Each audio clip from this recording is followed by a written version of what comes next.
Hello viewers, আমি এখন দেখাবো ফটোশপে ক্রপ টুল কিভাবে ইউজ করে। তার জন্য আমাকে প্রথমে ক্রপ টুল সিলেক্ট করা লাগবে। তার জন্য আমি এখানে ক্লিক করব, তাহলে এই ক্রপ টুল আসবে, এটাতে ক্লিক করলে সিলেক্ট হয়ে যাবে। এখন দেখাবো এটা কিভাবে ইউজ করে।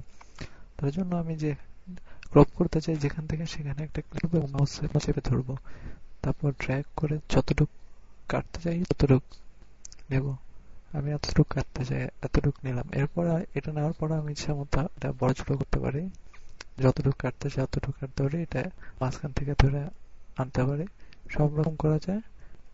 আমি ইচ্ছা করলে আবার বড় করতে পারি।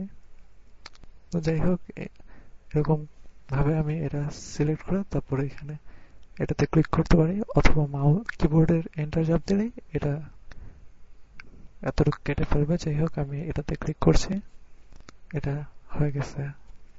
এখন আমি এটা করে ফেলেছি, কেটে ফেলেছি। এখন আমি যদি এটাকে ফিরে আনতে চাই আগের মতো, তাহলে আমি এইটা ক্লিক করে আন্ডু তে ক্লিক করব। আবার যদি আগের মতো চাই তাহলে আরেকটা ক্লিক করব, রিডু ক্রপ। তো দেখলেন কিভাবে ক্রপ টুল ইউজ করে ফটোশপে CS5 A. Thanks for watching.